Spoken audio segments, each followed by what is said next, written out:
플라톤 2편 이데아론 1. 완전한 것을 향한 인간의 감각. 우리는 살면서 이런 경험을 한다. 어떤 사람을 보고 참 친절하다고 느끼는 순간, 혹은 어떤 풍경을 보고 정말 아름답다고 느끼는 순간.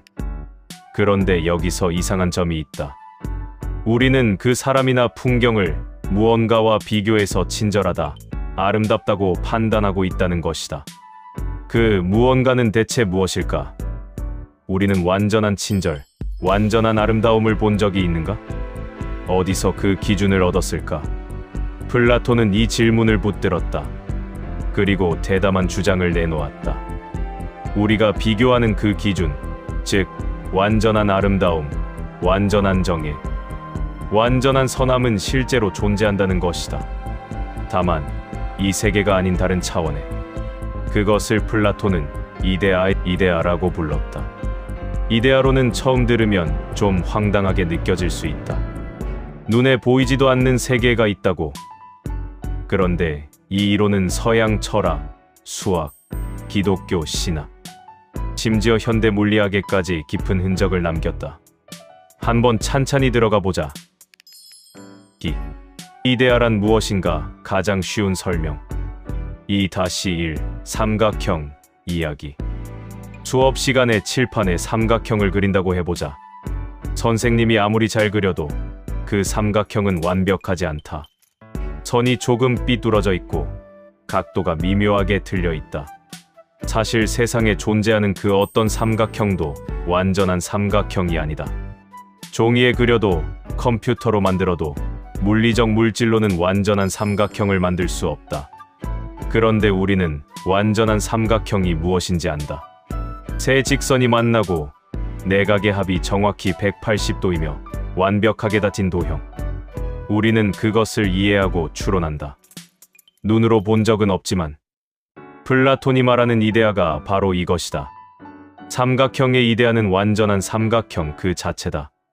우리가 그림에서 보는 삼각형들은 모두 그 이데아를 불완전하게 흉내낸 복사본이다.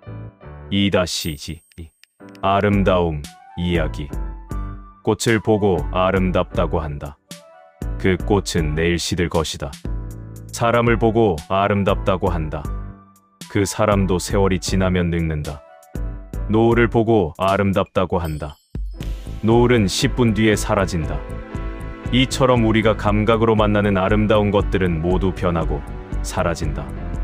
그렇다면 우리가 아름답다고 판단할 때 기준으로 삼는 그 아름다움 자체는 무엇인가? 그것은 변하지 않는다. 왜냐하면 그것은 이 세계에 있는 것이 아니기 때문이다.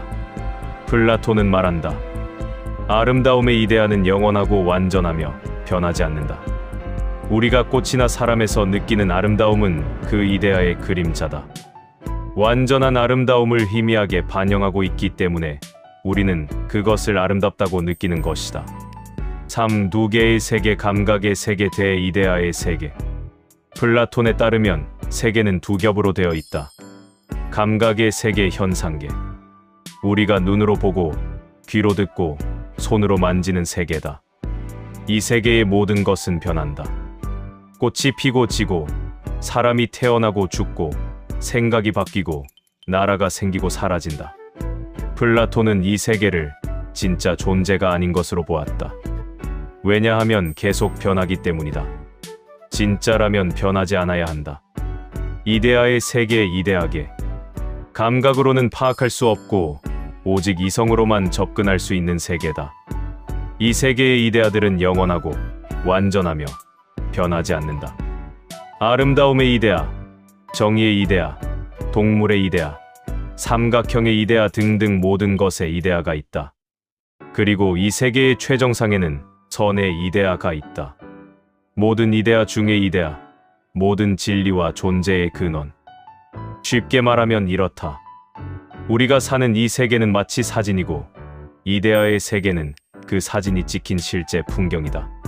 사진은 풍경을 닮았지만 풍경 자체는 아니다. 4. 아남네시스. 우리는 이미 알고 있었다. 그런데 여기서 자연스러운 의문이 생긴다. 우리는 이 세계에서 태어나 이 세계에서 살고 있는데 어떻게 이데아를 알 수 있는 걸까? 한 번도 본 적 없는 완전한 삼각형을, 완전한 아름다움을 어떻게 기준으로 삼는 걸까? 플라톤의 답이 놀랍다. 우리의 영혼은 이 세계에 태어나기 전에 이데아의 세계에 있었다. 태어나면서 그것을 잊어버렸지만 우리 영혼 깊은 곳에 그 기억이 남아있다. 그래서 우리는 아름다운 것을 보면 맞아, 저게 아름다움이야 라고 기억하는 것이다. 이것을 플라톤은 아남네시스, 즉 상기 또는 재기억이라고 불렀다. 배움이란 새로운 것을 넣어주는 것이 아니라 이미 영혼 안에 있는 것을 다시 떠올리게 하는 것이라는 말이다. 4-1 메논의 노예 소년 이야기. 플라톤의 대화편 메논에 유명한 장면이 있다. 소크라테스가 교육을 한 번도 받은 적 없는 노예 소년에게 기하학 문제를 풀게 한다. 소크라테스는 답을 알려주지 않는다. 다만 질문만 던진다. 그런데 그 소년은 결국 스스로 정답을 찾아낸다. 소크라테스는 말한다. 내가 가르친 것이 아니다. 그 지식은 이미 그 안에 있었다. 나는 그것을 꺼낼 수 있도록 질문했을 뿐이다. 이것이 아남네시스의 실제 사례다. 그리고 이것이 소크라테스식 대화법, 즉 산파술의 철학적 근거이기도 하다. 산파가 아이를 낳아주는 게 아니라 산모가 스스로 낳을 수 있도록 돕듯 소크라테스도 답을 가르쳐주는 게 아니라 상대방이 스스로 깨달을 수 있도록 질문을 던졌다. 오 이데아의 계층선의 이데아가 정점에. 이데아는 하나가 아니다. 모든 것에 이데아가 있다. 고양이의 이데아, 의자의 이데아, 아름다움의 이데아, 정의의 이데아 등등. 그리고 이 이데아들 사이에도 위계가 있다. 정점에는 선의 이데아가 있다.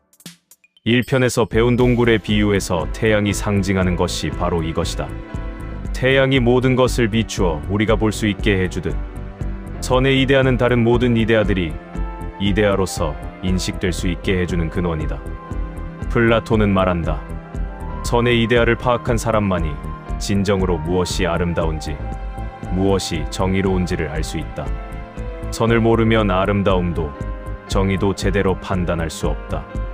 이것이 플라톤이 철학자를 사회의 지도자로 보는 이유와 연결된다. 6편에서 더 자세히 다룬다. 6이데아로는 우리 삶과 어떻게 연결되는가? 6-1 완벽한 것을 향한 갈망. 우리는 살면서 완벽한 무언가를 추구한다. 완벽한 사랑, 완벽한 우정, 완벽한 작품. 그런데 실제로 만나는 것들은 항상 불완전하다. 사랑하는 사람도 때로 상처를 주고 믿었던 친구도 실망시킬 때가 있다. 만들어낸 작품도 늘 아쉬움이 남는다. 플라톤의 시각에서 보면 이 갈망은 자연스러운 것이다. 우리의 영혼이 이데아의 세계를 기억하기 때문에 이 세계의 불완전한 것들에 만족하지 못하는 것이다. 인간이 완벽을 꿈꾸는 것은 어쩌면 본능에 가까운 것이다. 6-2 이 수학이 이데아론의 증거? 플라톤은 수학을 특히 중요하게 여겼다.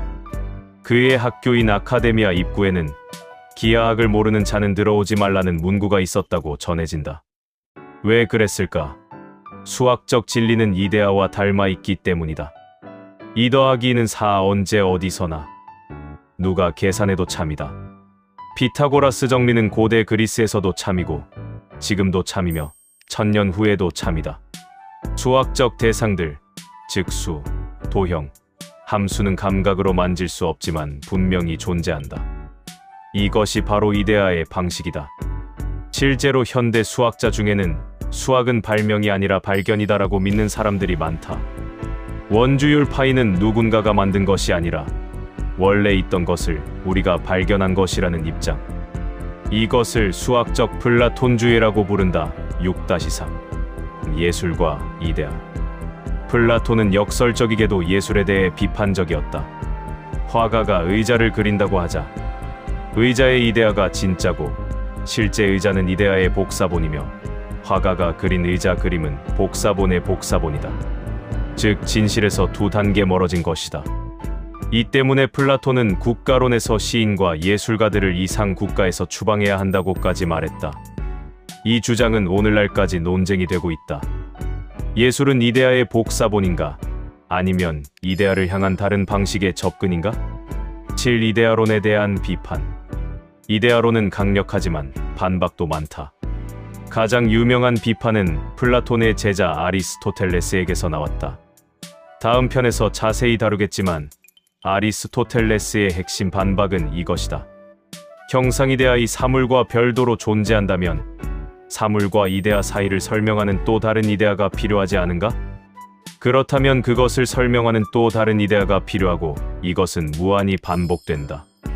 이것을 제3의 인간 논증이라고 한다. 이데아론이 맞다면 이데아의 이데아, 또 그 이데아의 이데아가 끝없이 필요해진다는 논리다. 하지만 이 비판에도 불구하고 이데아론은 2400년간 살아남았다. 기독교의 신의 나라 개념, 현대 물리학의 자연 법칙에 대한 믿음, 수학의 보편적, 진리에 대한 직관 등 우리 문명 곳곳에 이데아론의 흔적이 있다. 8점. 우리 안에 있는 기준. 이데아론이 말해주는 것은 결국 이것이다. 인간은 그냥 눈앞의 것에 만족하며 사는 존재가 아니라는 것.